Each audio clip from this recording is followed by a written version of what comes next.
OYO ने नए साल पर बदल दिए अपने नियम। अब कुंवारे लड़का और लड़की नहीं ले पाएंगे कमरा और न चख पाएंगे इश्क का रसपान। अक्सर कंपनी पर उठाए जाते हैं सवाल और ऑनलाइन कोठा चलाने का लगता है आरोप। ऐसे में अब बदले नियमों ने कईयों के अरमानों पर फेर दिया पानी। देखिए क्या है नए नियम और क्यों कुंवारे कपल्स को कमरा देने की कंपनी कर रही है मनाही। जब आपको सच्चाई पता चलेगी तो आप भी बोलेंगे कि चलिए जो हुआ अच्छा हुआ।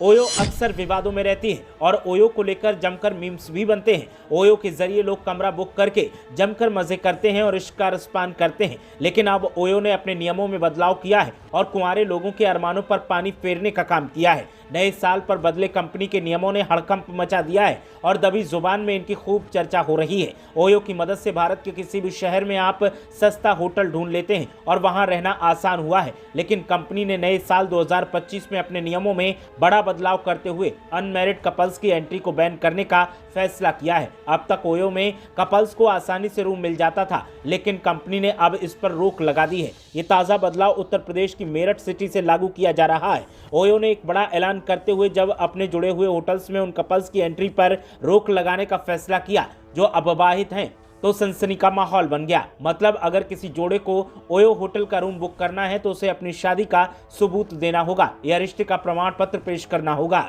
ट्रैवल और हॉस्पिटैलिटी प्लेटफॉर्म ओयो के द्वारा लाया गया अविवाहित जोड़ों के चेक इन पर बैन का नया रूल इसी साल लागू हो गया। ऐसे में ओयो से कनेक्टेड होटल्स को ये नियम तुरंत लागू करने का निर्देश दिया गया है। ओयो की अपडेटेड गाइडलाइंस में साफ कहा गया है कि ऑनलाइन बुकिंग करने वाले समेत सभी जोड़ों को अब चेक इन के समय अपने रिश्ते का वैध प्रमाण पत्र प्रस्तुत करना होगा। इसके साथ ही रिपोर्ट में सूत्रों के हवाले से ये भी कहा गया है कि कंपनी के द्वारा मेरठ में इन नियमों को लागू करने के बाद इसके फीडबैक और प्रभावशीलता के आधार पर इसे अन्य शहरों में भी विस्तारित किया जा सकता है। रिपोर्ट्स की माने तो कुछ स्थानीय लोगों और सिविल सोसाइटी ग्रुप्स की ओर से कंपनी से संपर्क किया गया था। खास तौर पर मेरठ समेत कुछ अन्य शहरों में उनकी ओर से अविवाहित कपल्स को होटल में रूम न देने की अपील की गई थी। इसे लेकर कंपनी ने अपनी गाइडलाइंस में यह बड़ा बदलाव किया है। कंपनी का यह कदम ग्राहकों को लंबे समय तक ठहरने और दोबारा बुकिंग के लिए प्रोत्साहित करने और उनमें भरोसा बढ़ाने में भी मददगार हो सकता है। ओयो की वेबसाइट से मिली जानकारी के मुताबिक कंपनी का बिजनेस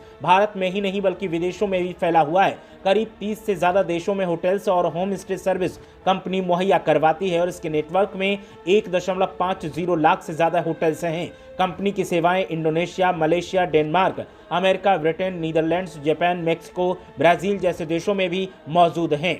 लेकिन बदले नियमों के बाद से लगातार कंपनी की चर्चाएं हो रही हैं और हर तरफ से एक ही बात कही जा रही है कि जो नियम बदले गए हैं वो बिल्कुल सही बदले हैं और ऐसे नियम पहले लागू हो जाने चाहिए थे। अगर पहले ऐसे नियम लागू होते तो तमाम ऐसी घटनाएं और मीम्स पर ओयो का मजाक नहीं बनाया जाता। ब्यूरो रिपोर्ट, मीडिया हलचल।